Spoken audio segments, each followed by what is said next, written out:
চলতি মাসে প্রথম 15 দিনে রেকর্ড পরিমাণ ভোগ্যপণ্য আমদানি, খাতুনগঞ্জে কমতে শুরু করেছে দাম। ইতিবাচক প্রভাব পড়বে সারা দেশে।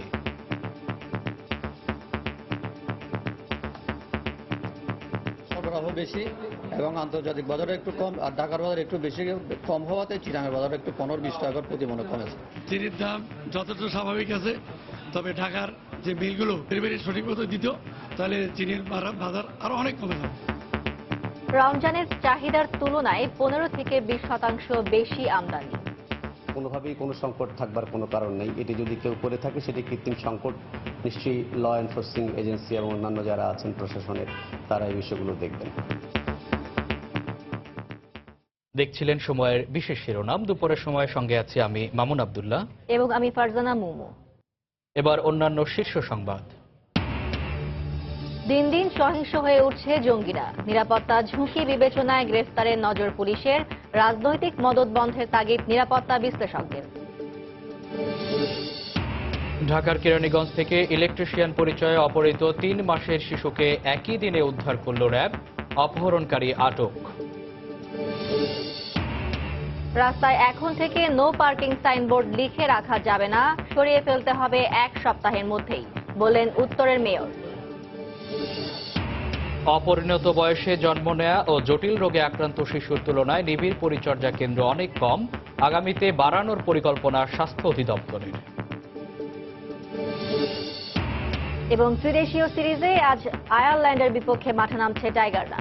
হারলেই বাংলাদেশকে নেমে যেতে হবে র্যাঙ্কিংয়ের 8 নম্বরে।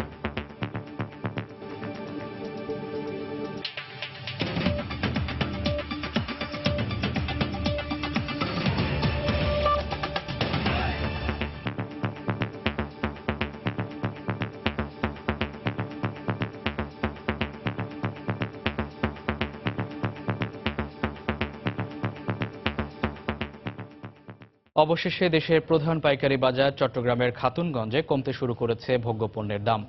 চলতি মাসে প্রথম 15 দিনে রেকর্ড পরিমাণ পণ্য আমদানি ও খালাস হওয়ায় প্রভাব পড়েছে ভোগ্যপণ্যের বাজারে। টাকার সঙ্গে ডলারের বিনিময় হার অপরিবর্তিত থাকলেও গত কয়েকদিনের ব্যবধানে রমজানের অত্যাবশ্যকীয় পণ্য ছোলা, চিনি ও ভোজ্য তেলের দাম কমতে শুরু করেছে। সাখাওয়াত টিপুর ক্যামেরায় বিস্তারিত জানাচ্ছেন কমল দে। চট্টগ্রাম কাস্টমস হাউসের সর্বশেষ তথ্য অনুযায়ী চলতি মাসের প্রথম 15 দিনে চট্টগ্রাম বন্দর দিয়ে আমদানির পর খালাস হয়েছে 1,28,000 মেট্রিক টন ছোলা, ভোজ্য তেল ও চিনি। আর এপ্রিল মাসে 24 লাখ মেট্রিক টন ছোলা, ভোজ্য তেল ও চিনি আমদানি হয়। চট্টগ্রাম কাস্টম হাউসের শীর্ষ কর্মকর্তার দাবি, এখন পর্যন্ত চাহিদার তুলনায় 15 থেকে 20% বেশি ভোগ্যপণ্য আমদানি হয়েছে। 27,000 মেট্রিক টন ছোলা, 41,000 মেট্রিক টন ভোজ্য তেল এবং 60,000 মেট্রিক টন চিনি আমদানি হয়েছে মে মাসের প্রথম 15 দিনে। এর আগে এপ্রিল মাস পর্যন্ত দেশে 5 লাখ মেট্রিক টন ছোলা, 15 লাখ মেট্রিক টন ভোজ্য তেল এবং 4.5 লাখ মেট্রিক টন চিনি আমদানি হয়েছিল। রমজান মাসে দেশে 1.5 লাখ মেট্রিক টন ছোলা, প্রতিদিন 6 থেকে 7 হাজার মেট্রিক টন ভোজ্য তেল এবং 12 থেকে 13 হাজার মেট্রিক টন চিনি চাহিদা রয়েছে। গত বছরের তুলনায় প্রত্যেকটি আইটেমই প্রায় 15 to 20% বেশি এসছে। কোনোভাবেই কোনো সংকট থাকবার কোনো কারণ নেই। এটি যদি কেউ করে থাকে সেটি কৃত্রিম সংকট। নিশ্চয়ই ল এনফোর্সিং এজেন্সি এবং অন্যান্য যারা আছেন প্রশাসনের, তারা এই বিষয়গুলো দেখবেন। আন্তর্জাতিক বাজারে বুকিং রেটের পাশাপাশি ডলারের দর বেড়ে যাওয়ার অজুহাতে গত 2 সপ্তাহে পুরোপুরি অস্থির ছিল দেশের ভোগ্যপণ্যের বাজার। তবে আমদানির পরিমাণ বেড়ে যাওয়ায় কমতে শুরু করেছে ভোগ্যপণ্যের দাম। গত সপ্তাহে উন্নত জাতের ক্যাবরা ছোলা প্রতি কেজি 80 থেকে 81 টাকা বিক্রি হলো, এখন বিক্রি হচ্ছে 78 টাকা দরে। সাধারণ মানের ছোলা প্রতি কেজি 3 টাকা কমে বিক্রি হচ্ছে 73 টাকায়। 1 নম্বরটা বিক্রি হতো আপনার কাইপরা, ওইটা ছিল আপনার 81 টাকা, আজকে বিক্রি হচ্ছে সেটা 78 টাকা কেজি। আর যেটা আপনার জিব্বুর কোয়ালিটি, ওইটা বিক্রি হতো গত সপ্তাহে 76 টাকা কেজি, এই সপ্তাহে বিক্রি হচ্ছে আপনার 73 টাকা কেজি। আশা করি এভাবে যদি সরবরাহ থাকে আগামীতে ছোলার দাম বাড়ার সম্ভাবনা খুবই কম।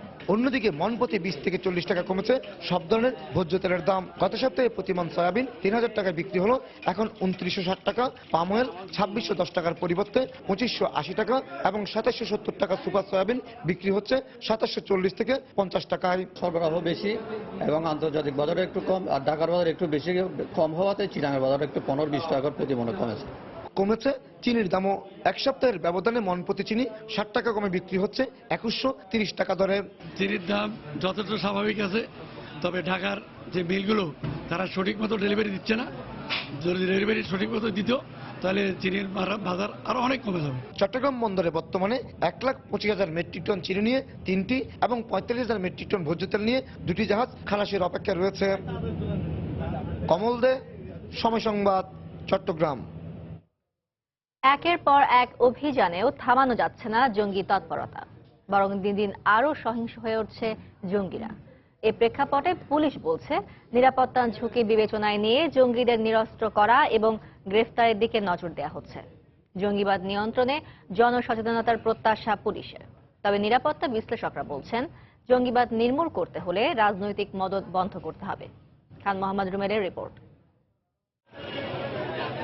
পুলিশ সদর দপ্তরের তথ্য মতে গেল কয়েক মাসে 15টি জঙ্গি বিরোধী অভিযানে মারা গেছে 65 জঙ্গি। তবে প্রথম দিকের অভিযানগুলোতে দেখা গেছে আত্মসমর্পণের আহ্বানে সাড়া না দিয়ে পুলিশকে লক্ষ্য করে গুলি ছুড়েছে তারা।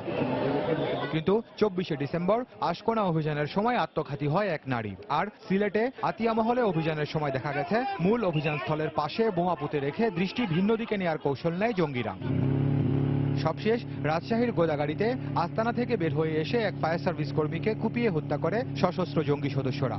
এই অবস্থায় পুলিশের পর্যবেক্ষণ, দিন দিনই বেপরোয়া হচ্ছে উগ্রবাদীরা। ফলে তাদের নিরস্ত্র করার দিকেই নজর দিচ্ছে আইন শৃঙ্খলা রক্ষা বাহিনী। তাদেরকে ডিসআর্ম করা, তাদেরকে গ্রেফতার করা কিংবা তাদের ম্যাটেরিয়ালসগুলোকে রিকভার করা, এগুলো হলো প্রথমে যে এই মুহূর্তে যে ঝুঁকিটা আছে সেই ঝুঁকিটাকে রিডিউস করার জন্য। এর পরবর্তী থাকে যে টোটাল রিক্রুটিং প্রসেস এবং তাদের ট্রেনিং প্রসেসের উপরে হাত দেয়া।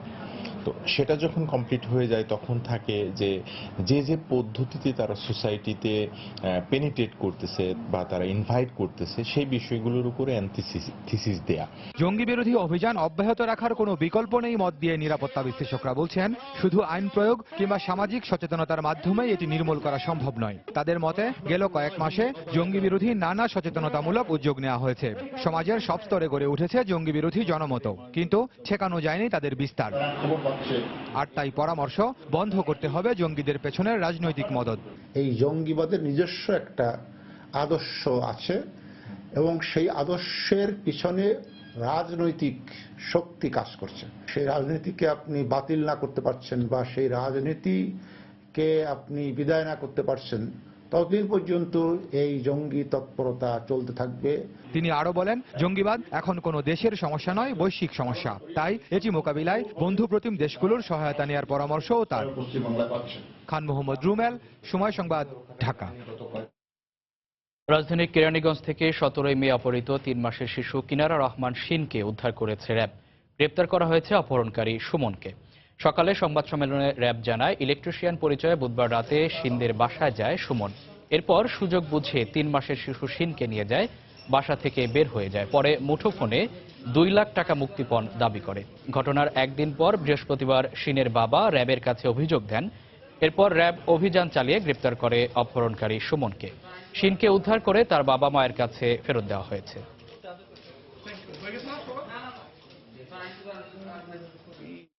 আমার ভাবির সাথে ফোনে কথা বলতেছি, দরজায় নক করছে সেই ছেলেটা, ইলেকট্রিশিয়ান। তো নক করার পরে আমি দরজা খুলে দিছি আর ফোনে কথা বলতেছি। সামনের রুমে বাচ্চা ঘুমায় রয়েছে, আমি পাশের রুমে কাপড় রাখতে গেছি। কাপড় রাখতে যখনই গেছি তখন ও আমাকে বাইরে, আমি রুমের ভিতর ঢোকা মাত্রই বাইরে থেকে দরজা আটকায় দিছে। আটকায় দেওয়ার পরে বাচ্চা নিয়ে বের হয়ে গেছে। শিশু কন্যার মায়ের কাছে ফোন দিয়ে বলে যে তোর মেয়েকে নিয়ে এসেছি, 2 লাখ টাকা রেডি রাখ, র্যাব পুলিশকে জানাবি না তাইলে মেরে ফেলবো, এই বলে ফোন কেটে দেয়। 12টার দিকে আমাদের ক্যাম্পে আসে। আসার পরে আমরা কেরানীগঞ্জে অবস্থান জানতে পারি। জানার পরে ব্যাপক অভিযান শেষে রাত 9টা নাগাদ এই শিশুটিকে আমরা সেখান থেকে উদ্ধার করি। অপরিণত ও কম ওজন নিয়ে জন্ম নেওয়া শিশুর জন্য প্রয়োজন নবজাতক নিবিড় পরিচর্যা কেন্দ্র বা NICU। এছাড়া 5 বছরের কম বয়সী শিশুদের জটিল রোগ নিরাময়ের ক্ষেত্রে প্রয়োজন PICU। কিন্তু দেশে NICU ও PICUর সংখ্যা প্রয়োজনের তুলনায় খুবই কম। এদিকে শিশু মৃত্যুর হার কমানো না গেলে টেকসই উন্নয়ন লক্ষ্যমাত্রা অর্জন সম্ভব নয় বলে মনে করেন সংশ্লিষ্টরা। সেরিয়া সুলতানার রিপোর্ট।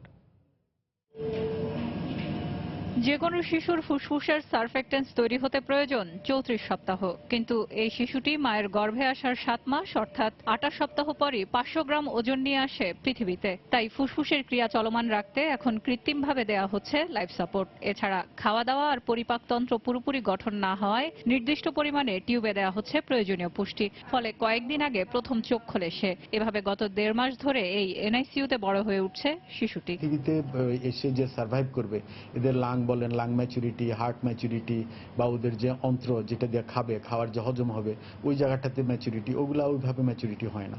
ওদের ইভেন ইনফেকশন প্রোটেকশনের যে ইয়েটা সেটাও থাকে না।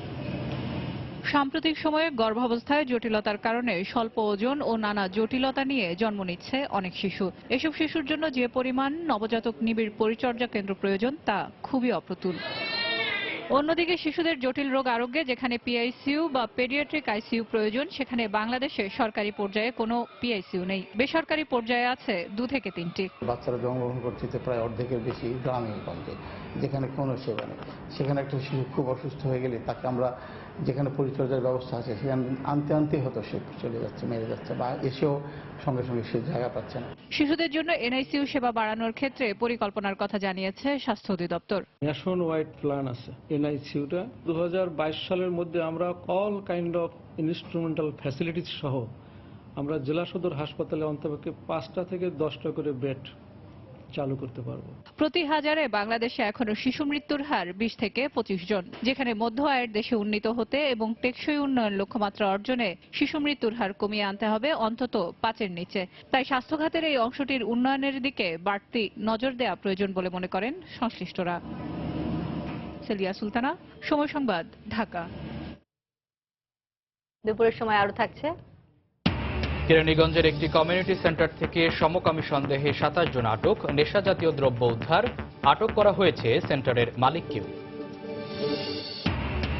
এবং পাবনায় ব্যবসা প্রতিষ্ঠানে হামলা ও ভাঙচুর মামলায় ভূমি মন্ত্রীর ছেলে সহ 11 জন গ্রেফতার।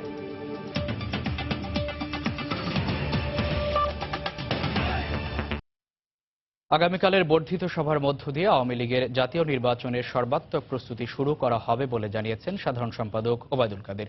আওয়ামী লীগের সভানেত্রী শেখ হাসিনার স্বদেশ প্রত্যাবর্তন দিবস উপলক্ষে সকালে রাজধানীতে এক আলোচনা সভায় তিনি একথা জানান।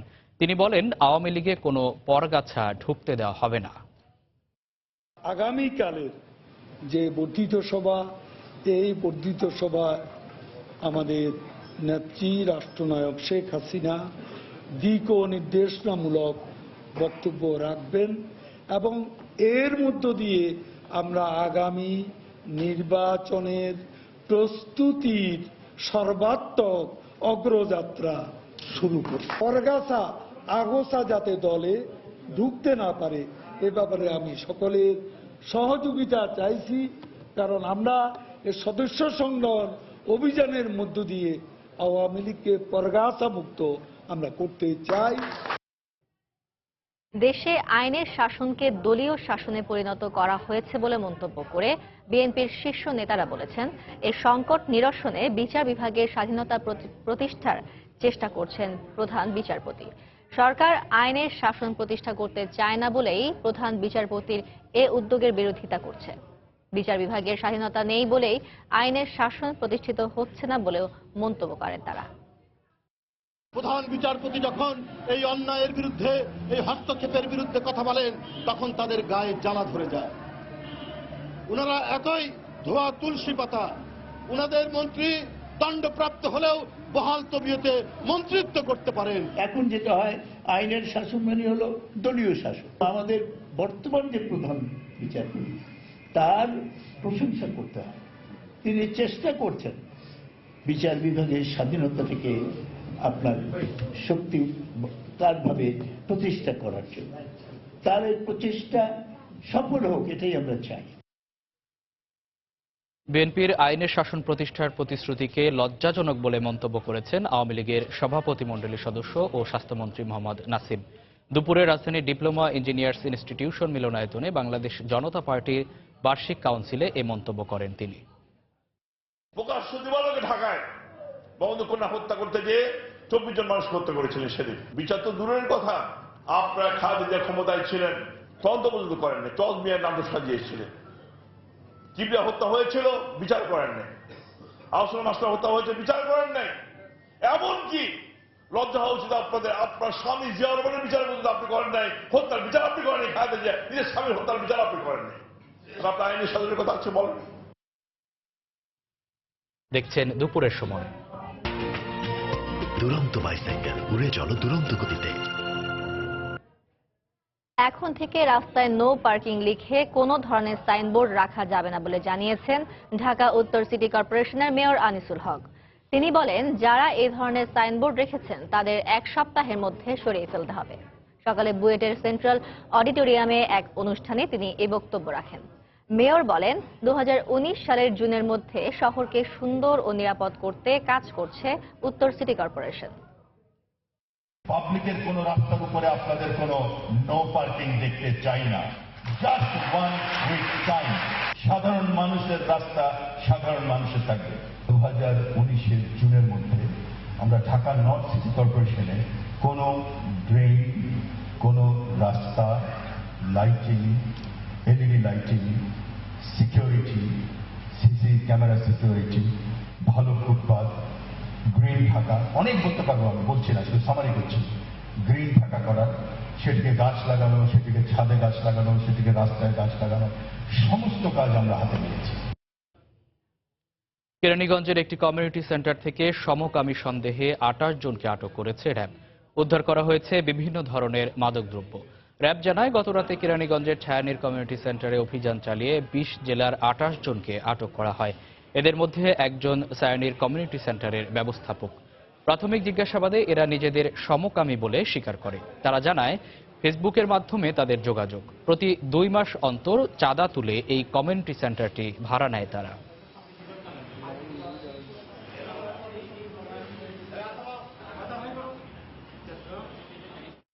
ছায়ানীর কমিউনিটি সেন্টার, যেটা আটিবাজার, দীর্ঘদিন যাবৎ কিছু লোক দেশের বিভিন্ন অঞ্চল থেকে আসে এবং ওইখানে সন্দেহজনকমূলক কর্মকাণ্ড করে। এটা আমরা ভেরিফাই করার জন্য যাই। তারা জানায় যে এই যে 27 জন তারা ফেসবুক ফ্রেন্ড, তারা এই সমকামিতায় বিশ্বাসী এবং এই সমকামিতায় অংশগ্রহণ করার জন্য এখানে এসে থাকে। পাবনায় ব্যবসা প্রতিষ্ঠানে হামলা ও ভাঙচুর মামলায় ভূমিমন্ত্রীর ছেলে শিরহান শরীফ তমাল সহ 11 জনকে গ্রেফতার করেছে পুলিশ। ভোরে জেলার বিভিন্ন এলাকায় অভিযান চালিয়ে তাদের গ্রেফতার করা হয়। পুলিশ জানায়, আধিপত্য বিস্তারকে কেন্দ্র করে ভূমিমন্ত্রী শামসুর রহমান শরীফ দিলু ও ঈশ্বরদীপ পৌর মেয়র আবুল কালাম আজাদের মধ্যে দীর্ঘদিন ধরে বিরোধ চলে আসছিল। এরই জেরে গতকাল বিকেলে ভূমিমন্ত্রীর সমর্থক যুবলীগ নেতা রাজীব সরকার এবং মন্ত্রীর ছেলে শিরহান শরীফ তমালের নেতৃত্বে ঈশ্বরদীপ পৌর শহরে বিভিন্ন ব্যবসা প্রতিষ্ঠানে হামলা ও ভাঙচুর করা হয়। একই সময়ে উপজেলা ছাত্রলীগের সভাপতি জুবায়ের বিশ্বাসের বাড়িতে ভাঙচুর ও তার মাকে মারধর করে হামলাকারীরা। এই ঘটনায় গতরাতে জুবায়ের বাবা মুক্তিযোদ্ধা আতিয়ার বিশ্বাস বাদী হয়ে তমালকে প্রধান আসামি করে 24 জনের বিরুদ্ধে একটি মামলা করেন। পরে অভিযান চালিয়ে তমাল সহ 11 আসামিকে গ্রেফতার করে পুলিশ। জ্ঞাত আয় বহির্ভূত সম্পদ অর্জনের মামলায় চট্টগ্রামে আব্দুল মুবিন মজুমদার নামে এক রাজস্ব কর্মকর্তাকে গ্রেপ্তার করেছে দুদক। সকালে নগরের আগ্রাবাদ হাউজিং এস্টেট এলাকা থেকে তাকে গ্রেপ্তার করা হয়। দুদক জানায়, 1,26 লাখ টাকা আত্মসাৎ এবং 40 লাখ টাকার সম্পদ গোপন করার অভিযোগে গতকাল আব্দুল মুবিন মজুমদারের বিরুদ্ধে কুমিল্লার কোতোয়ালি মডেল থানায় একটি মামলা করা হয়। আজ অভিযান চালিয়ে চট্টগ্রাম থেকে তাকে গ্রেপ্তার করা হয়। অ্যাসেট ডিক্লারেশন জারি হয়েছে তার ওয়াইফের নামে, কিন্তু এই সম্পদ অর্জনে তিনি সহায়তা করেছেন, তাই ওনাকে 109 ধারায় আর ওনার ওয়াইফকে 26-2 এবং 27-1 ধারায় মামলা রুজু করা হয়েছে। কুমিল্লায় যখন এটা তদন্ত ছিল তখন আয়ু চেঞ্জ করে আমাদের চট্টগ্রামের দায়িত্ব দেওয়া হয়েছে। চট্টগ্রামের ডাইরেক্টরের নির্দেশে তদন্তকারী কর্মকর্তা নিয়োগ হয়। 77 সূত্রধর এই মামলা দায়ের করে। 71 পরবর্তী কিছু স্বার্থান্বেষী মহল দেশের স্বাধীনতাকে ভুলুণ্ঠিত করতেই বঙ্গবন্ধুকে সপরিবারে হত্যা করেছে মন্তব্য করেছে প্রধান বিচারপতি এস.কে. সিনহা। বলেছেন, সেই অপশক্তি এখন সাম্প্রদায়িক রাজনীতির মাধ্যমে দেশে বিশৃঙ্খলা সৃষ্টির চেষ্টা করছে। দুপুরে চট্টগ্রামের বাঁশখালীতে একটি মন্দিরের উদ্বোধন অনুষ্ঠানে প্রধান অতিথির বক্তব্যে একথা বলেন তিনি। 71 সনে যেসব আমরা সারা পৃথিবীতে কোনো মুক্তিযুদ্ধে এত প্রাণ দিতে হয়নি, যেটা আমরা মাত্র 9 মাসে 30 লক্ষের রক্ত আমরা দিয়েছিলাম। ধর্ম বর্ণ নির্বিশেষে সবাই ঝাঁপিয়ে পড়েছিল, সেখানে কিন্তু কোনো ভেদাভেদ ছিল না। কিন্তু মাঝে কিছু স্বার্থান্বেষী মহল এটাকে দেশের স্বাধীনতাকে বুলুণ্ঠিত করার জন্য, আমাদের জাতির জনক বঙ্গবন্ধুর যে সারা দিনের স্বপ্ন ছিল সেটাকে বুলুণ্ঠিত করার জন্য ওনাকে সপরিবারে হত্যা করে তারা ক্ষান্ত হয়নি, দেশে সাম্প্রদায়িক রাজনীতি চালু করেছিল। দুপুরের সময় আরো থাকছে উন্নয়নের বাধা চিহ্নিত করে প্রকল্প না নেয়ায় বাজেটের সুফল পান না নারীরা। থোক বরাদ্দের পরও যথাসময়ে অনুমোদন হয় না প্রকল্প, ফেরত যায় অর্থ।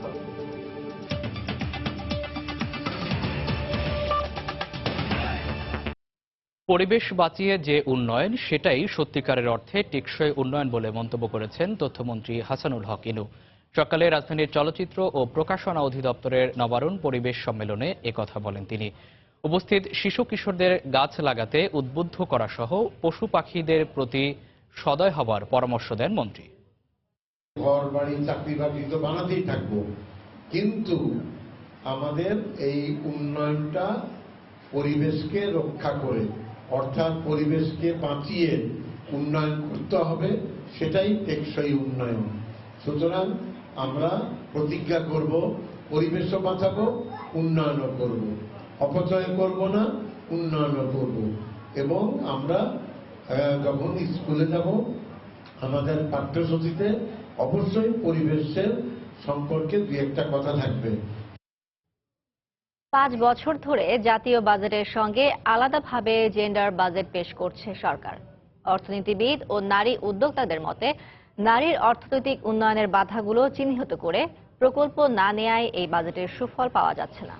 এমনকি বাজেটে ঘোষিত 100 কোটি টাকার থোক বরাদ্দের বড় অংশ ফেরত যাচ্ছে ঠিক সময়ে প্রকল্প অনুমোদন না দেয়ায়। তাই আগামী বাজেটে বরাদ্দ হওয়া অর্থের যথাযথ ব্যবহার নিশ্চিতের দাবি তাদের। বিস্তারিত জানাচ্ছেন হাজেরা শিউলি। নানা বাধা ঠেলে অর্থনীতিতে অবদান রাখছেন নারীরা। অর্থনীতির মূল স্রোতে নারীদের সম্পৃক্ততা বাড়াতে প্রতি বছরই মূল বাজেটের সাথে জেন্ডার বাজেট করছে সরকার। এটি নারীর জন্য আলাদা কোনো বাজেট না হলেও বিভিন্ন মন্ত্রণালয়ের গৃহীত প্রকল্পে নারীর উন্নয়ন ও ক্ষমতায়ন নিশ্চিত করার একটি পদ্ধতি। অর্থনীতিবিদ ও উন্নয়ন কর্মীদের মতে মূল বাজেটের প্রায় 27% জেন্ডার বাজেটের জন্য বরাদ্দ ধরা হলেও এই ব্যয়ের হিসাব অনেকটাই অনুমান নির্ভর। জেন্ডার বাজেটে নারীদের জন্য বাজেটের কত অংশ ব্যয় হচ্ছে সেই হিসাবটা যেভাবে করা হয়, এটা অনেকটা অ্যাডহক বেসিসে। কিন্তু আমরা অনেক ক্ষেত্রেই বুঝি না যে এই প্রকল্পগুলো, এই যে বৃহত্তর পরিসরে যে নারী উন্নয়ন নীতি এবং তার যে টার্গেটগুলো, সেটার সাথে সবসময় এটার যে একটা মিল, সেটা আমরা লক্ষ্য করি না। এই যে কর্মক্ষেত্রে মেয়েরা আসছে, সেই মেয়েরা কর্মক্ষেত্রে যাতে টিকে থাকতে পারে, উদ্যোগ নিতে এবং বাজেটে তার আসলে একটা প্রতিফলন থাকতে হবে। যথেষ্ট পরিমাণ গণপরিবহন থাকতে হবে, সে যেখানে কাজ করছে সেখানে তার একটা কর্মসহায়ক পরিবেশ থাকতে হবে, সেখানে তার নিরাপত্তার ব্যবস্থাটা নিশ্চিত করতে হবে। পেশাজীবী নারীদের আবাসন ব্যবস্থা করা দরকার। এদিকে বাজেটে নারীদের জন্য 100 কোটি টাকার থোক বরাদ্দের বড় অংশই কাজে লাগানো যায় না বলে অভিযোগ নারী উদ্যোক্তাদের। আমরা চাচ্ছি নারী উদ্যোক্তার আরো বড় বড় শিল্প কারখানা গড়ে তুলুক। সেই জায়গাটার জন্য যেভাবে নারীদের এগিয়ে যাওয়া উচিত, তার জন্য দক্ষতা, তার জন্য তার পণ্য বাজারজাতকরণ করা। প্রতি বছর 100 কোটি টাকা কিন্তু কিছুই না, 40% মতন খরচ হয়। আমলাতান্ত্রিক জটিলতার কারণে আমরা দেখতে পাচ্ছি যে সেটা হচ্ছে একটি প্রকল্প নিলে বছর শেষ হয়ে পরের বছর শেষের আগে হয়তো প্রকল্পটা অনুমোদন হয়। 6% বৃত্ত 2016-17 অর্থ বছরে জেন্ডার বাজেটে 40টি মন্ত্রণালয়ে মোট বরাদ্দ ধরা হয় 92,765 কোটি টাকা। তবে এই বরাদ্দের কতটুকু প্রকৃত অর্থে নারীর উন্নয়নে ব্যয় হয়েছে তার কোনো পরিসংখ্যান নেই। কৃষকবৃন্দ, হাজেরা শিউলি, সময় সংবাদ, ঢাকা। বিমার মেয়াদ শেষ হলেও টাকা পাচ্ছেন না গ্রাহক। 12 বছর পর জমা টাকার দ্বিগুণ ফেরত দেওয়ার কথা থাকলেও মানছে না কর্তৃপক্ষ। গাইবান্ধায় পদ্মা ইসলামী লাইফ ইন্স্যুরেন্সের বিরুদ্ধে এমন অভিযোগ গ্রাহকদের। হেদায়েতুল ইসলাম বাবু রিপোর্ট, ছবি তুলেছেন ওবায়দুল ইসলাম। একসাথে কিছু টাকা পাওয়ার আশায় খেয়ে না খেয়ে পদ্মা ইসলামী লাইফ ইন্স্যুরেন্সে বীমা করেছিলেন গ্রামের দরিদ্র মানুষ। মেয়াদ শেষ হওয়ার পর বছর পেরিয়ে গেলেও টাকা দেওয়ার নাম নেই। প্রায় প্রতিদিনই টাকার আশায় গাইবান্ধা জোন অফিসে এসে ফিরে যাচ্ছেন গ্রাহক ও কর্মীরা। প্রায় 2 বছর 3 বছর যাবত আমাদের ম্যাচিউরিটি হয়ে গেছে। এই ম্যাচিউরিটির টাকা আজ অবধি গ্রাহক পাচ্ছে না। উনি বলছে আসেন দেখা যাক কি করা যায়, অথচ বগুড়ায় গেলেও কোনো প্রকার আমাদেরকে টাকা পয়সা দেওয়ার বা চেক দেওয়ার কোনো সুযোগ দেয় না। তৃণমূল পর্যায়ে আমরা যারা মাঠে কাজ করতেছি আমরা অহরহ এই ভোগান্তির শিকার হচ্ছি। শুধু তাই নয়, মেয়াদ শেষে গ্রাহকদের জমাকৃত অর্থের দ্বিগুণ টাকা ফেরত দেওয়ার কথা থাকলেও এখন আসল টাকা তুলতেই চরম হয়রানির শিকার হতে হচ্ছে গ্রাহকদের। কর্তৃপক্ষের কাছে অভিযোগ করেও কোনো প্রতিকার না পেয়ে দুশ্চিন্তায় দিন কাটাচ্ছেন তারা। অফিসে আসলে বললে ফান্ড নাই, টাকা নাই, এখন হবে না পরে, বিভিন্নভাবে হয়রানি করতেছে আমাদেরকে। আমরা বিভিন্ন জায়গায় কথা বলার পরে এর কোনো সদুত্তর পাওয়া যাচ্ছে না। এখানে আছে দায়িত্বপ্রাপ্ত কর্মকর্তারা, তারাও বিভিন্নভাবেই বগুড়া হেডকোয়ার্টারে যোগাযোগ রাখতেছে, তাদের কথাও শোনা হচ্ছে না। 12,000-এ 1,200 টাকা লাভ, তারপরে আবার এই টাকাটা তুলতে গেলে ব্যাংকে এখন দিতে হয় 1,000 টাকা। বীমা প্রতিষ্ঠানের জোনাল ব্যবস্থাপকের দাবি, অর্থ সংকটের জন্য এমন পরিস্থিতি হয়েছে। আর প্রতিষ্ঠানটির প্রধান কার্যালয়ের কর্মকর্তা বলছেন, অল্প সময়ের মধ্যেই গ্রাহকদের টাকা দেয়া হবে। অর্থের একটু সমস্যার কারণে দীর্ঘ কয়েক মাস থেকে আমরা গ্রাহককে যথাসময়ে আমরা টাকা পেইড করতে পারতেছি না। ফান্ড ট্রান্সফারও হয়ে চলে আসছে, তো সেগুলো এখন চেকগুলো প্রসেস করে লিখতে যতটুকু সময় লাগে এভাবে প্রক্রিয়া হয়। গাইবান্ধা সদর, সাঘাটা, ফুলছড়ি, সুন্দরগঞ্জ ও সাদুল্লাপুর উপজেলায় 5,000 গ্রাহকের মধ্যে 3,000 গ্রাহকের মেয়াদ শেষ হওয়ায় কোম্পানিটির কাছে প্রায় 1 কোটি টাকা পাবেন বলে জানান তারা। হেদায়েতুল ইসলাম বাবু, সময় সংবাদ, গাইবান্ধা। রমজানের আগে রাজধানীর বাজারে বেড়েছে ইলিশের সরবরাহ, তবে সে তুলনায় কমেনি দাম। তারপরও বিক্রেতাদের দাবি, রোজায় সাশ্রয়ী দামে ইলিশ খেতে পারবেন ভোক্তারা। এদিকে বন্যার প্রভাব কাটিয়ে বাজারে বাড়তে শুরু করেছে সবজির সরবরাহ। স্বাদে গন্ধে অনন্য রূপালী ইলিশ, তাই ভোক্তার বাড়তি চাহিদাও রয়েছে ইলিশের প্রতি। সরকারি নিষেধাজ্ঞা উঠে যাওয়ায় বাজারে বিক্রেতাদের ঝুড়িতে শোভা পাচ্ছে নানা আকারের ইলিশ, তবে দাম খুব একটা কমেনি। মাঝারি আকারের প্রতি হালি ইলিশ 2500 থেকে 3000 টাকায় বিক্রি হচ্ছে। 500 গ্রাম মাছ মনে করেন 400, 450, 500 পিস এক একটা বিক্রি। 800, 800 গ্রাম 2800 টাকা, 3000 টাকা এরকম বিক্রি হচ্ছে। আবার সামনে আরো মাছ বাড়বো, ওই সময় বিগ বইটা মনে করেন 2200 টাকা। রমজানের মাছের দাম একটু কমবে, অনেক কমবে। ইলিশ ছাড়া অন্যান্য মাছের দাম কমার বদলে আরো বেড়েছে। বেলে, পাবদা, চিংড়ি ও বোয়াল সহ অন্যান্য মাছ কিনতে কেজি প্রতি এখন 50 থেকে 100 টাকা বেশি দিতে হচ্ছে ক্রেতাদের। কার্পু মাছ নিয়েছি কেজি 220 টাকা, এটা কয়েকদিন আগে 200 টাকা ছিল, 180 ছিল। রমজানের পূর্বে একটু দামটা বেশি। পাবদা মাছ ছোটগুলা হলো 600 থেকে 700 টাকা কেজি, আবার একটু বড় হয়ে গেলে 700 থেকে 800 টাকা কেজি। আর রুই মাছগুলো যদি হয় 3 কেজি ওজনের বা 3 কেজির একটু বেশি, তাহলে 350, 400 টাকা কেজি এরকম বিক্রি হয়। দু একটি বাদে স্থিতিশীল রয়েছে অন্যান্য সবজির দাম, তবে ভিন্ন মত ক্রেতাদের। পটল 40 টাকা, ভেন্ডি 35-40 টাকা, বেগুন 40-50 টাকা, ওই ঝিঙ্গা 40 টাকা কেজি, পেঁপে 40 টাকা কেজি। যে তুলনায় পেঁপির দামটা একটু কম থাকার কথা, সে তুলনায় এখন সিজন না থাকার কারণে পেঁপির দামটা একটু বেশি। নতুন সবজি মোটামুটি বাজারে আসছে, কিন্তু দাম ঊর্ধ্বগতি। আমাদের নীতি হয়ে গেছে, সবসময় রমজানের আগে সব জিনিসের দামে ঊর্ধ্বগতি হয়ে যায়। এদিকে বাজারে প্রতি কেজি গরুর মাংস 500 টাকা, খাসি 700 টাকা আর ব্রয়লার মুরগি বিক্রি হচ্ছে 160 টাকা কেজি দরে। শুভ খান, সময় সংবাদ, ঢাকা। দেখছেন দুপুরের সময়। টেল সুপ্রিম চেয়ারের পারফেক্ট শেপ আর ডিজাইন আপনাকে দেয় 100% কমফোর্ট। টেল সুপ্রিম চেয়ার। ঝিনাইদহের শোলকোপা উপজেলার মানুষ তীব্র পানি সংকটে ভুগছে। এলাকার অগভীর নলকূপ দিয়ে পানি উঠছে না। নদী ও খাল শুকিয়ে যাওয়ায় সেচ পাম্পও অকেজো হয়ে পড়েছে। জনস্বাস্থ্য প্রকৌশল অধিদপ্তর বলছে, বৃষ্টিপাত কম ও পানির স্তর নিচে নেমে যাওয়ায় এই অবস্থার সৃষ্টি হয়েছে। ঝিনাইদহ প্রতিনিধি লোটাস রহমান সোহাগের পাঠানো তথ্য ও ছবি নিয়ে ডেস্ক রিপোর্ট। শৈলকুপা উপজেলার অধিকাংশ ইউনিয়নে হস্তচালিত নলকূপ দিয়ে পানি উঠছে না। পানির অভাবে জনজীবন বিপর্যস্ত। খাবার পানি থেকে শুরু করে দৈনন্দিন কাজে পানির তীব্র সংকট। সেচ পাম্প দিয়ে পানি না ওঠায় ফসলি জমিতেও প্রয়োজনীয় সেচ দেয়া যাচ্ছে না। এই অবস্থায় সরকারি সহযোগিতার দাবি জানিয়েছেন স্থানীয়রা। টিউবওয়েলে চাপ দিতে দিতে তবু পানি ওঠে না, অল্প অল্প ওঠে। গত বছর যা একটু একটু করে উঠতো, এবার অধে পানি উঠছে না। পাট তো মার গেলই, এখন তো যে খালে পানিটা দিত, তাহলে তো আমরা ধান টান নাগায় এত খেয়াটা বাঁচতে পারতাম। তবে জনপ্রকৌশল অধিদপ্তর পানি সংকট নিরসনে উপজেলায় গভীর নলকূপ বসানোর আশ্বাস দিয়েছে। তারা সিস্টেম নলকূপ, সেই নলকূপগুলো 50 ফিট গভীরতা থেকেও পানি উত্তোলন করা সম্ভব। বিভিন্ন প্রকল্প থেকেও আমরা বর্তমানে শৈলকুপা উপজেলার জন্য তারা সিস্টেম নলকূপ দেওয়ার জন্য অনুরোধ করতেছি। ঝিনাইদহের শৈলকুপা উপজেলায় 14টি ইউনিয়ন রয়েছে। এর মধ্যে 10টি ইউনিয়ন সহ একটি পৌরসভায় প্রায় 20,000 নলকূপ দিয়ে পানি উঠছে না। সময় সংবাদ, ঝিনাইদহ।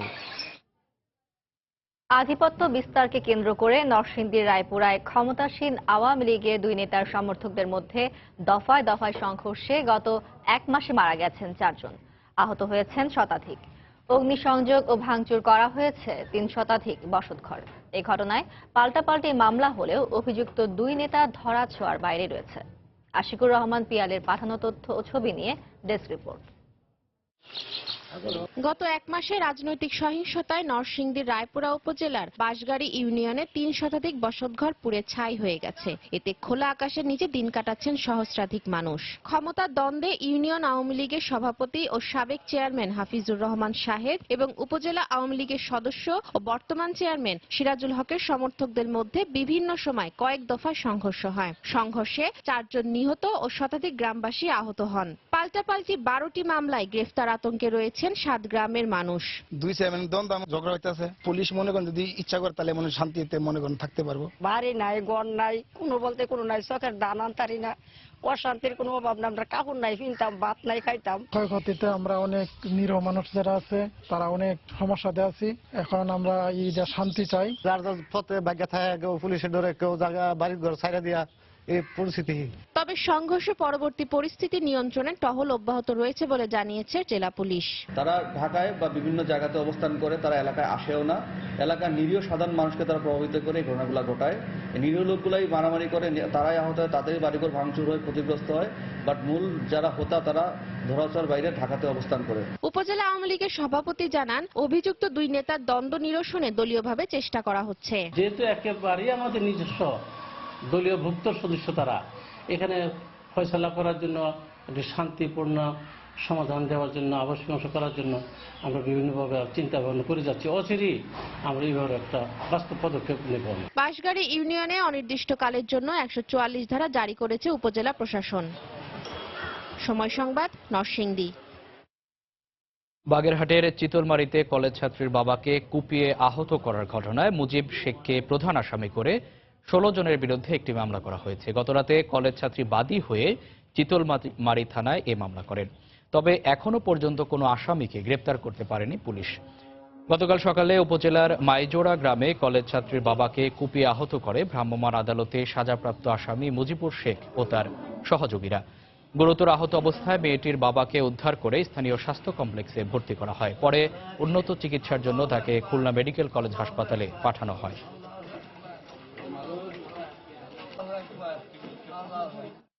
ভারতের আসাম রাজ্যের শিলচরের বরাক উপত্যকায় বাংলা ভাষার মর্যাদা রক্ষার দাবিতে নিহত 11 বীর শহীদের প্রতি শ্রদ্ধা জানিয়েছে ব্রাহ্মণবাড়িয়ার তিতাস আবৃত্তি সংগঠন। বেলা 11টার দিকে শহরের সরকারি মডেল বালিকা উচ্চ বিদ্যালয়ের শহীদ মিনার প্রাঙ্গণে এ অনুষ্ঠানের আয়োজন করা হয়। এ সময় শহীদদের প্রতি ফুল দিয়ে শ্রদ্ধা জানানো হয়। পরে কবিতা আবৃত্তি ও দেশাত্মবোধক গান পরিবেশন করেন সংগঠনটির শিল্পীরা। 1952 সালে মাতৃভাষা বাংলার জন্য প্রাণ দেন এদেশের বীর শহীদরা। একইভাবে 1961 সালে আসামের বরাক উপত্যকায় বাংলা ভাষার বাংলা প্রতিষ্ঠার জন্য আন্দোলন করতে গিয়ে প্রাণ হারান 11 জন বীর শহীদ। তাই আসামের সেসব শহীদের স্মরণে আজ এই অনুষ্ঠানের আয়োজন করা হয়। এপার বাংলা ওপার বাংলা কোনো ভাগ নেই। সেখানে যেহেতু বাংলা ভাষার জন্য প্রাণ দিয়েছে, আমরা আমাদেরও 1952 সালে যারা প্রাণ দিয়েছে এই একই জিনিসের জন্য, একই বিষয়ের জন্য, সেজন্য তাদেরকে স্মরণ করে আমাদের আজকের এই অনুষ্ঠান। যুক্তরাষ্ট্রের নিউ ইয়র্কের মেয়র বিল ডি ব্লাজিও বলেছেন, টাইম স্কোয়ারে ফুটপাতে গাড়ি উঠিয়ে দেওয়ার ঘটনার সঙ্গে সন্ত্রাসবাদের কোনো সম্পর্ক নেই। মেয়রের এই বক্তব্যের পর স্বস্তি বোধ করছেন প্রবাসী বাঙালিরা। তবে টাইম স্কোয়ারের ঘটনা যাই হোক, শহরের সার্বিক নিরাপত্তা জোরদারে তৎপর কর্তৃপক্ষ। বৃহস্পতিবার ওই ঘটনায় 1 জন নিহত ও 23 জন আহত হন। নিউ ইয়র্ক থেকে শিয়াবুদ্দিন কিসলুর রিপোর্ট। বৃহস্পতিবার বেলা 12টার দিকে ম্যানহাটনের টাইম স্কোয়ারে বার্গেন্ডি রঙের হোন্ডা সিডান মডেলের একটি প্রাইভেট কার বেপরোয়া গতিতে ফুটপাতে উঠে পড়ে এবং একটি পোলের সঙ্গে ধাক্কা খায়। এতে ঘটনাস্থলেই 18 বছর বয়সী তরুণী এলিসা এলসম্যান নিহত ও বেশ কয়েকজন পথচারী আহত হয়। নিহত এলিসা মিশিগান থেকে নিউ ইয়র্কে বেড়াতে এসেছিলেন বলে জানা গেছে। ঘটনাস্থলে ধারণ করা ভিডিও ফুটেজে আহতদের রক্তাক্ত অবস্থায় রাস্তায় যন্ত্রণায় কাতরাতে দেখা গেছে। পরে ফায়ার সার্ভিস কর্মীরা তাদের জরুরি ভিত্তিতে উদ্ধার করে স্থানীয় হাসপাতালে ভর্তি করে। আমি এই রাস্তাটা কেবল পার হয়েছি, তারপর একটা গাড়ির সংঘর্ষের শব্দ শুনলাম। পরে দেখি অনেক মানুষ চিৎকার করছে, সাহায্য চাইছে। ঘটনার পরপরই গাড়িটির চালককে আটক করে পুলিশ। রিচার্ড রোজাস নামে 26 বছর বয়সী ওই মার্কিন নাগরিক মাতাল অবস্থায় গাড়ি চালাচ্ছিলেন বলে অভিযোগ রয়েছে। রিচার্ড মার্কিন নেভির সাবেক কর্মকর্তা বলে জানায় গণমাধ্যম। ঘটনার সঙ্গে সন্ত্রাসী যোগ থাকতে পারে এমন সন্দেহ থেকে শুরুতে তা খতিয়ে দেখার কথা বললেও পরে একে দুর্ঘটনা হিসেবে নিয়ে তদন্ত পরিচালনার কথা জানায় পুলিশ। এরই মধ্যে টাইম স্কোয়ার ও আশেপাশের এলাকায় লোকজনের চলাচল নিয়ন্ত্রণের পাশাপাশি নিরাপত্তা জোরদার করা হয়েছে। ওই গাড়িটি বেপরোয়া গতিতে ওয়েস্ট 42 স্ট্রিট থেকে 45th স্ট্রিট পর্যন্ত এগিয়ে গিয়ে একটি পোলের সঙ্গে ধাক্কা খেয়ে থেমে যায়। ঘটনাটি এত দ্রুত হয়েছে যে কেউ বুঝে উঠতে পারেনি। প্রাথমিক তদন্তে ঘটনার সঙ্গে কোনো সন্ত্রাসবাদের সংশ্লিষ্টতার প্রমাণ মেলেনি বলে জানিয়েছেন মেয়র বিল ডি ব্লাজিও। এ সময় তিনি হতাহতদের স্বজনদের প্রতি গভীর সমবেদনা জানান। এর সঙ্গে আপাতত সন্ত্রাসের কোনো যোগ মেলেনি। রিচার্ডের রেকর্ড থেকে জানা গেছে তিনি এর আগেও মাতাল অবস্থায় গাড়ি চালানোর দায়ে 2 বার গ্রেফতার হয়েছেন। তাকে এখন জিজ্ঞাসাবাদ করা হচ্ছে। মেয়রের এমন বক্তব্যে স্বস্তি ফিরে এসেছে বাংলাদেশ কমিউনিটিতে। এই ঘটনা শোনার পরে এখন ভিতরে একটু স্বস্তি পাইতেছি, যেন এটা আসলে কোনো সন্ত্রাসী হামলা না বা এমন কোনো কিছু না, এটা আসলে একটা ড্রাঙ্ক লোকের কাজ না, এটা কোনো টেররিস্ট অ্যাটাক না, এটা একটা সিম্পল অ্যাক্সিডেন্ট। শুনে সেটা পরে আমি খুব স্বস্তি ফিল করলাম যে না, আমরা একটা বিপদ থেকে মুসলিমরা বেঁচে গেল অন্তত। ব্রিটেন, জার্মানি, সুইডেন এবং প্যারিসের ঘটনার পরে স্বভাবতই বিশ্বের সবচেয়ে ব্যস্ততম পর্যটন কেন্দ্র এই টাইম স্কোয়ারের নিরাপত্তা জোরদার করা হয়েছে এবং এখানকার জনগণের নিরাপত্তার জন্য সব ধরনের ব্যবস্থা নেওয়া হয়েছে বলে নগর প্রশাসন জানিয়েছেন। শিহাবুদ্দিন কিসলু, সময় সংবাদ, টাইম স্কোয়ার, নিউ ইয়র্ক, যুক্তরাষ্ট্র। ইরানের প্রেসিডেন্ট নির্বাচনের ভোট গ্রহণ চলছে। শুক্রবার স্থানীয় সময় সকাল 8টা থেকে শুরু হওয়া এই ভোট গ্রহণ সন্ধ্যা 6টা পর্যন্ত চলবে। তবে প্রয়োজনে সময় বাড়ানো হতে পারে বলে জানিয়েছে দেশটির নির্বাচন কমিশন। দেশটির সর্বোচ্চ ধর্মীয় নেতা আয়াতুল্লাহ আল খামেনির ভোট দেওয়ার মধ্য দিয়ে শুরু হয় নির্বাচনের আনুষ্ঠানিকতা। ইরানের 63,000 ভোট কেন্দ্রে কঠোর নিরাপত্তায় একযোগে এই ভোট গ্রহণ চলছে। দেশটির প্রায় 5.5 কোটি ভোটার তাদের 12তম প্রেসিডেন্ট নির্বাচন করবেন। 102টি দেশে বসবাসরত প্রবাসী ইরানিরাও ভোটাধিকার প্রয়োগের সুযোগ পাচ্ছেন। এবারের নির্বাচনে বর্তমান প্রেসিডেন্ট মধ্যপন্থী হাসান রুহানি ও রক্ষণশীল প্রার্থী সৈয়দ রাইসির মধ্যে হাড্ডাহাড্ডির লড়াইয়ের আভাস পাওয়া যাচ্ছে। শনিবার এই নির্বাচনের ফল প্রকাশের কথা রয়েছে। প্রথম দফার এই নির্বাচনে যদি কোনো প্রার্থী 50% বেশি ভোট না পান, তাহলে 25 মে দ্বিতীয় পর্বে রান অফ ভোট অনুষ্ঠিত হবে।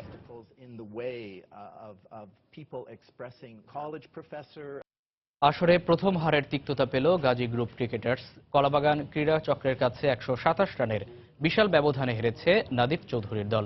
টস হেরে এর আগে ব্যাট করে 9 উইকেটে 222 রান করে কলাবাগান। জবাবে 95 রানে গুটিয়ে যায় গাজী গ্রুপ ক্রিকেটার্সের ইনিংস। খান সাহেব ওসমান আলী স্টেডিয়ামে উদ্বোধনী জুটিতে 58 রান তোলেন কলাবাগানের তাসামুল ও জসিম। 28 রান করা জসিমকে আউট করে এই জুটি ভাঙেন পারভেজ রসুল। এরপর মাত্র 15 রান করে বিদায় নেন মোহাম্মদ আশরাফুল। তবে আস্থার প্রতিদান দিয়ে যান তাসামুল হক। তুষার ইমরান ও সাদ নাসিমের সঙ্গে ছোট ছোট জুটি করে সচল রাখেন রানের চাকা। তুষার 32 রানে আউট হলেও ক্যারিয়ারের দ্বিতীয় লিস্ট এ সেঞ্চুরি তুলে নেন তাসামুল। শেষ পর্যন্ত তাসামুলের 102 রানে 222 রানের পুঁজি পায় কলাবাগান। জয়ের ধারায় থাকা গাজী গ্রুপ খুব সহজেই পাড়ি দিবে এই পথ, এমনটাই প্রত্যাশা ছিল সবার। সঞ্জিত সাহা, আবুল ও তুষারের বোলিং তাণ্ডবে শুরু থেকেই নিয়মিত বিরতিতে উইকেট হারায় গাজী। দলের হয়ে সর্বোচ্চ 45 রান আসে নাদিফ চৌধুরীর ব্যাট থেকে। ব্যাটসম্যানদের ব্যর্থতায় মাত্র 95 রানে অল আউট হয় গাজী গ্রুপ ক্রিকেটার্স। কলাবাগানের হয়ে সঞ্জিত সাহা নিয়েছেন 3টি উইকেট। ম্যাচ সেরা হয়েছেন তাসামুল হক। এই জয়ের অবনমন এড়ালো কলাবাগান।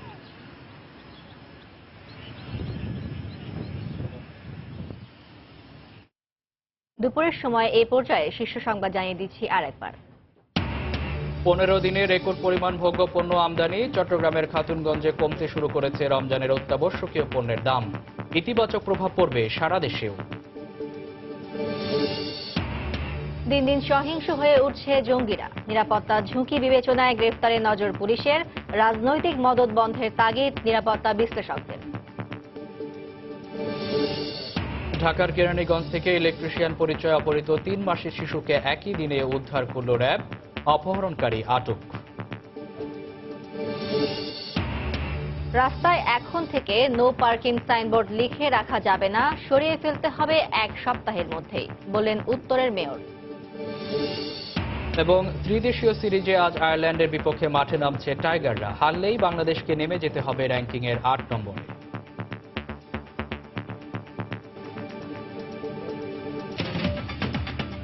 এই ছিল দুপুরের সময়। যে কোনো খবর পেতে ভিজিট করুন সময়নিউজ.tv।